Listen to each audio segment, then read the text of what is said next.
Albert Einstein once said, everybody's a genius. But if you judge a fish by its ability to climb a tree, it will live its whole life believing that it is stupid.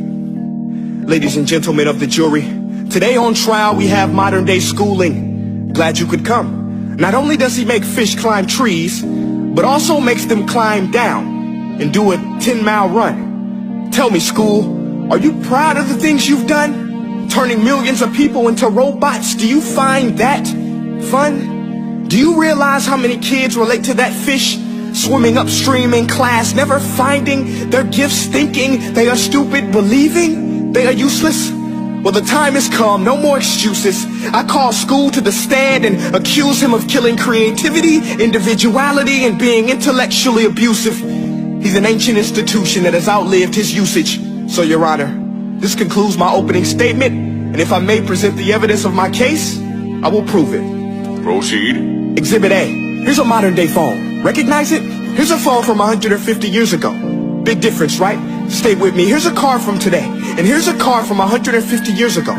Big difference, right? Well, get this. Here's a classroom of today, and here's a class we used 150 years ago. Now ain't that a shame? In literally more than a century, nothing has changed. Yet you claim to prepare students for the future?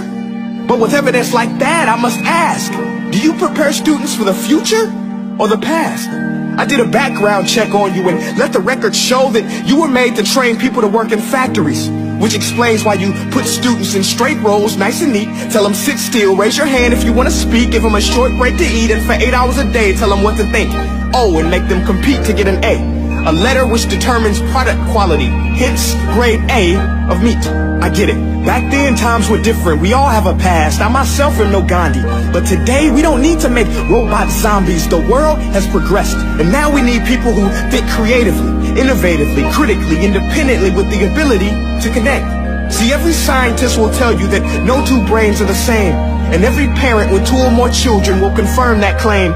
So please explain why you treat students like cookie cutter frames or snapback hats, giving them this one-size-fits-all crap. Watch your language. Sorry, Your Honor, but if a doctor prescribed the exact same medicine to all of his patients, the results will be tragic. So many people will get sick, yet when it comes to school, this is exactly what happens. This educational malpractice, where one teacher stands in front of 20 kids, each one having different strengths, different needs, different gifts, different dreams, and you teach the same thing the same way?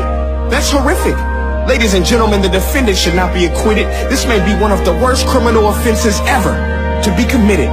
And let's mention the way you treat your employees. Objection. Overruled. I want to hear this. It's a shame.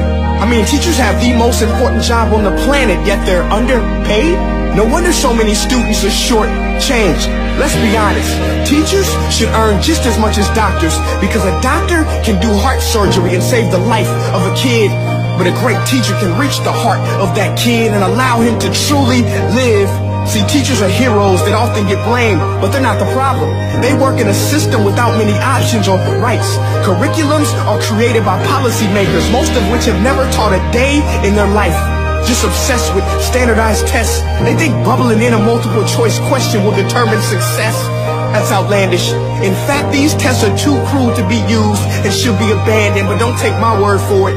Take Frederick J. Kelly, the man who invented standardized testing, who said, and I quote, "These tests are too cruel to be used and should be abandoned." Ladies and gentlemen of the jury, if we continue down this road, the results will be lethal. I don't have much faith in school, but I do have faith in people. And if we can customize healthcare, cars, and Facebook pages, then it is our duty to do the same for education, to upgrade it, change it, do away with school spirit, because that's useless. Unless we're working to bring the spirit out of each and every student, that should be our task. No more Common Core. Instead, let's reach the core of every heart in every class. Sure, math is important, but no more than art or dance. Let's give every gift an equal chance. I know this sounds like a dream, but countries like Finland are doing impressive things. They have shorter school days, teachers make a decent wage, homework is non-existent, and they focus on collaboration instead of competition. But here's the kicker, boys and girls. Their educational system outperforms every other country in the world. Other places like Singapore are succeeding rapidly. Schools like Montessori, programs like Khan Academy. There is no single solution, but let's get moving. Because while students may be 20% of our population, they are 100% of our future. So let's attend to their dreams, and there's no telling what we can achieve. This is a world in which I believe, a world where fish are no longer forced to climb trees. I rest my case.